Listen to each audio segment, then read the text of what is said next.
Imaginez que demain matin, votre meilleur ami ne vous reconnaisse plus, que la personne que vous aimez vous regarde comme un parfait inconnu et que toutes les traces de votre passage dans leur vie aient disparu comme si vous n'aviez jamais partagé le moindre souvenir avec eux. Est-ce que vous resteriez réellement la même personne? À la fin de Spider-Man No Way Home, Peter pourrait leur expliquer ce qui s'est passé, leur raconter les aventures qu'ils ont vécues ensemble, leur montrer les blessures qu'ils portent encore à cause des combats qu'ils ont menés côte à côte. Il a préparé son discours, il sait probablement exactement par quelle phrase commencer et il conserve même sur lui les derniers objets capables de lui rappeler que leur histoire était réelle. Mais au moment de parler, il se tait. Parce qu'en les observant, Peter comprend quelque chose de beaucoup plus douloureux que l'oubli lui-même. Il semble heureux sans lui, et leur rendre leurs souvenirs signifierait peut-être les replonger dans les dangers dont il a essayé de les protéger. Le monde entier a oublié Peter Parker. Mais Peter Parker, lui, n'a rien oublié. Il se souvient de toutes les personnes qu'il a perdues, de toutes les promesses qu'il ne peut plus prouver et de tous les sacrifices pour lesquels personne ne pourra jamais véritablement le remercier. Lorsque Spider-Man Brand New Day commence, plusieurs années se sont écoulées, Peter vit désormais seul et il semble avoir consacré toute son existence à protéger une ville qui ne connaît même plus son véritable nom. Pourtant, cette histoire n'est pas seulement celle d'un super-héros abandonné au milieu de New York. C'est aussi la nôtre, parce qu'un jour ou l'autre, lorsque les applaudissements disparaissent, lorsque les autres ne voient plus nos efforts et lorsque personne ne peut confirmer que nos sacrifices avaient un sens, nous devons tous répondre à la même question. Qui sommes-nous lorsque personne ne nous regarde? À la fin de No Way Home, Peter Parker ne meurt pas physiquement, mais il subit peut-être quelque chose d'encore plus cruel. Il disparaît entièrement de la mémoire des personnes qui donnaient un sens à son existence. Il n'existe plus dans les souvenirs de MJ, il n'existe plus dans ceux de Ned, et il n'existe probablement plus dans les dossiers, les photographies ou les histoires qui prouvaient autrefois qu'il avait fait partie de leur vie. Spider-Man, en revanche, existe toujours. La ville aperçoit encore le costume rouge et bleu traverser le ciel, les criminels redoutent toujours l'arrivée du héros masqué, et les habitants peuvent toujours espérer le voir apparaître lorsqu'il se retrouve en danger. Tout le monde connaît donc Spider-Man, alors que plus personne ne connaît l'homme qui souffre derrière le masque. Après plusieurs années de solitude, Peter semble avoir choisi la seule identité que le sort ne lui a pas retirée, celle de Spider-Man. Il n'a plus May pour l'accueillir, plus Ned pour l'aider, plus MJ pour comprendre ce qu'il cache derrière ses plaisanteries, et peut-être même plus de véritable avenir en dehors des sirènes, des poursuites et des combats. Il reste seulement la ville, le costume et cette responsabilité qu'il ne peut jamais abandonner. C'est là que se trouve le véritable paradoxe de Brand New Day. Peter pense probablement qu'en devenant entièrement Spider-Man, en supprimant tous les attachements capables de mettre les autres en danger, il pourra enfin être le héros parfaitement responsable qu'il a toujours essayé de devenir. Mais en renonçant progressivement à Peter Parker, il risque aussi de détruire la seule partie de lui-même qui donnait encore une signification humaine à ses pouvoirs. Le véritable danger du film ne sera peut-être pas seulement un nouvel adversaire plus fort ou une menace capable de détruire New York. Le véritable danger pourrait être que Peter devienne tellement Spider-Man qu'un jour, lorsqu'il retirera son masque, il ne reste plus personne en dessous. Une araignée donne à Peter sa force, ses réflexes, sa capacité à ressentir le danger, le pouvoir de traverser New York au bout d'une toile. Mais aucune de ces capacités ne fait réellement de lui un héros. Lorsqu'il obtient ses pouvoirs, Peter les utilise d'abord pour satisfaire ses propres désirs, impressionner les autres et prendre une revanche symbolique sur tous ceux qui l'ont humilié ou ignoré. L'araignée crée les capacités de Spider-Man, elle ne crée pas ses valeurs. Ce qui transforme véritablement Peter, ce n'est pas la morsure, mais la perte qui suit son premier choix égoïste, lorsqu'il découvre qu'il aurait pu empêcher une tragédie et qu'il devra désormais vivre avec cette idée pendant le reste de son existence. C'est pour cette raison que Peter Parker est indispensable. Spider-Man possède la force nécessaire pour arrêter un train, mais Peter comprend pourquoi chaque personne présente à l'intérieur mérite d'être sauvée. Spider-Man peut combattre des monstres et supporter des coups qu'aucun autre être humain ordinaire ne pourrait encaisser, mais Peter sait ce que ça signifie qu'avoir peur, perdre confiance et se demander si l'on est réellement à la hauteur.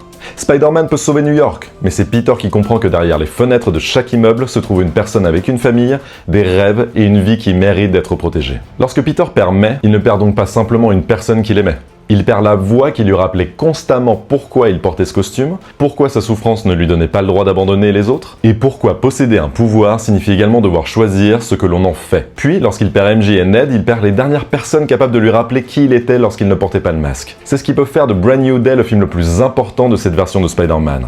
Car la question centrale ne devrait plus seulement être de savoir si Peter possède suffisamment de force pour son prochain adversaire, la véritable question devrait être beaucoup plus intime.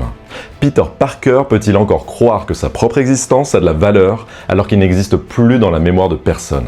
Nous aimons souvent prétendre que nous faisons des choses uniquement pour nous-mêmes, que le regard des autres ne nous influence pas, et que nous n'avons besoin de l'approbation de personne pour continuer à avancer. Mais ce n'est jamais totalement vrai, on va pas se mentir.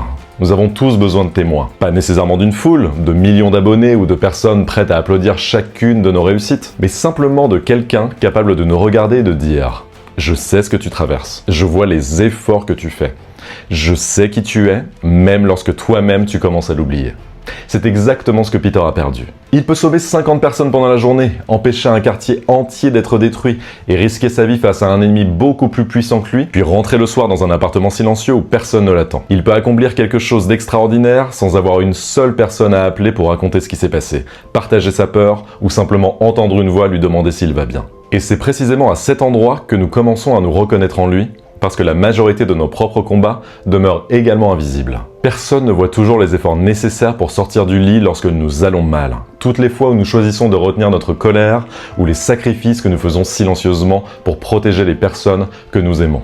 Les autres ne connaissent pas forcément les inquiétudes que nous gardons pour nous, les occasions auxquelles nous avons renoncé ou les batailles intérieures que nous remportons sans que personne ne remarque qu'un combat avait lieu. Il n'y a pas de musique héroïque. Pas de foule rassemblée dans la rue, et pas de journalistes pour expliquer au monde pourquoi ce que nous venons de faire demandait du courage.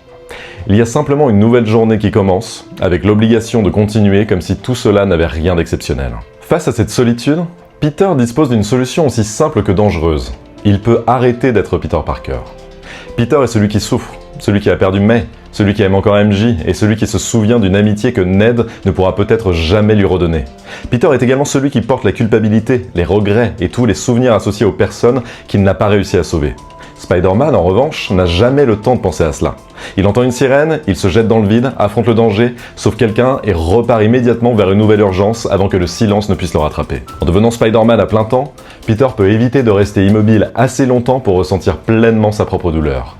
Et d'une certaine manière, nous faisons parfois exactement la même chose. Nous travaillons constamment, nous remplissons chaque moment de silence, nous regardons une nouvelle vidéo dès que nous nous retrouvons seuls et nous acceptons toujours davantage de responsabilités afin de ne jamais devoir nous demander qui nous sommes lorsque personne n'a besoin de nous. Nous nous rendons parfois indispensables aux autres parce qu'il devient parfois terrifiant d'imaginer que notre valeur pourrait exister même lorsque nous ne sommes pas utiles.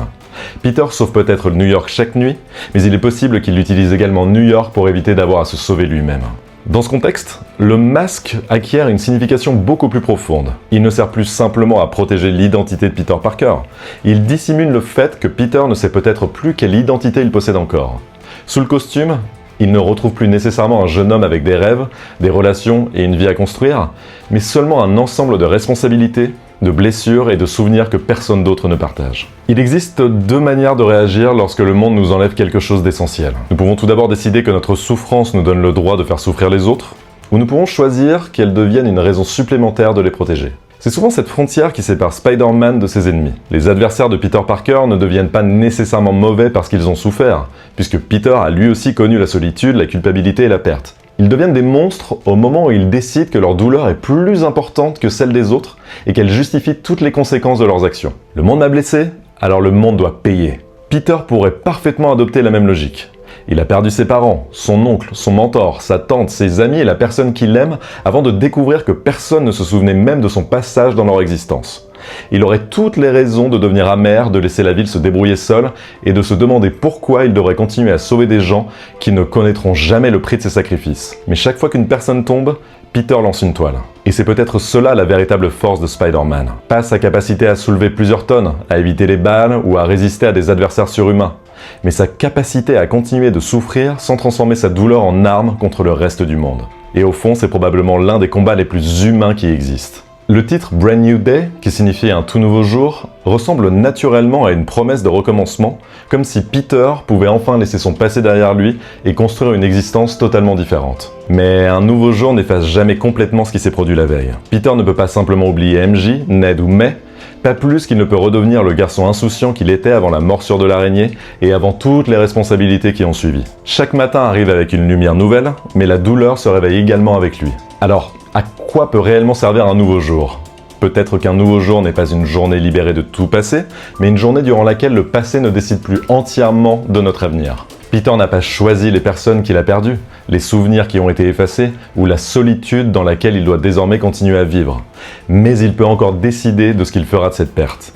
Il peut utiliser la solitude comme une raison de disparaître complètement derrière le masque, ou à l'inverse comme une invitation à reconstruire lentement une nouvelle vie. Il peut devenir seulement Spider-Man jusqu'à ce que Peter Parker cesse réellement d'exister, ou accepter le risque de redevenir une personne capable d'aimer, de faire confiance et de créer des nouvelles relations. Cela signifie s'attacher à nouveau, donner aux autres le pouvoir de blesser, et accepter que protéger quelqu'un ne signifie pas toujours l'éloigner de soi. Recommencer ne signifie donc pas oublier tout ce qui a existé avant. Recommencer signifie accepter de bâtir quelque chose de nouveau, tout en continuant à porter les cicatrices de ce que nous avons perdu. On répète souvent que n'importe qui peut porter le masque, mais cela ne signifie évidemment pas que nous pouvons tous grimper au mur, traverser une ville au bout d'une toile, ou sauver des centaines de personnes en une seule journée.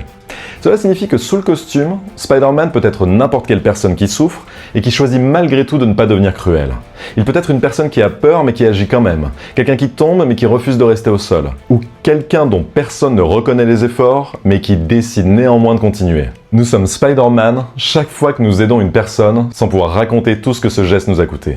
Nous sommes Spider-Man chaque fois que nous refusons de transmettre aux autres la douleur que nous avons nous-mêmes reçue. Nous sommes Spider-Man lorsque nous faisons ce qui nous semble juste, alors que personne ne nous regarde, et lorsque nous commençons une nouvelle journée sans aucune garantie qu'elle sera plus facile que la précédente. Nous n'avons pas besoin d'être mordus par une araignée radioactive. Nous avons seulement besoin de faire un choix. Le choix de laisser nos blessures déterminer ce que nous pouvons offrir au monde, plutôt que ce que nous pourrions détruire. Spider-Man a toujours protégé New York, mais dans Brand New Day, j'espère que quelqu'un réussira également à protéger Peter Parker. Pas nécessairement en découvrant son identité secrète ou en combattant son prochain adversaire à sa place, mais simplement en le regardant suffisamment longtemps pour lui rappeler qu'il existe encore sous le masque. Parce qu'un héros ne peut pas vivre éternellement comme un symbole. Il doit parfois avoir le droit de redevenir une personne, d'être vulnérable, d'être aimé et d'entendre quelqu'un prononcer son véritable prénom. Peut-être que le plus grand combat de ce nouveau film ne consistera pas à sauver New York d'une menace spectaculaire. Peut-être qu'il constituera à convaincre Peter Parker que sa propre vie mérite également d'être sauvée et qu'il ne doit pas disparaître pour que Spider-Man puisse continuer d'exister. Le monde entier a oublié Peter Parker, mais nous nous souvenons encore de lui. Et peut-être que si Spider-Man nous touche autant, ce n'est pas seulement parce que nous admirons son courage ou que nous rêvons de posséder ses pouvoirs. C'est parce que nous partageons tous secrètement la même peur, celle de tout donner, de porter les autres aussi longtemps que possible et de découvrir qu'au moment où le costume sera retiré, personne ne saura réellement ce que cela nous a coûté. Nous espérons tous qu'il restera au moins une personne capable de nous regarder et de dire « Je me souviens de toi ». Et vous, si demain, tout le monde oubliait votre identité et oubliait tous les sacrifices que vous faites au quotidien, comment réagiriez-vous? N'hésitez pas à dire en commentaire ce que vous avez pensé de la vidéo, si vous allez aller voir Spider-Man Brand New Day, et surtout, n'hésitez pas à vous abonner et à lâcher un like, c'est très important pour la chaîne, ça nous aide grandement, et on vous dit à très bientôt pour une nouvelle vidéo. Salut à tous!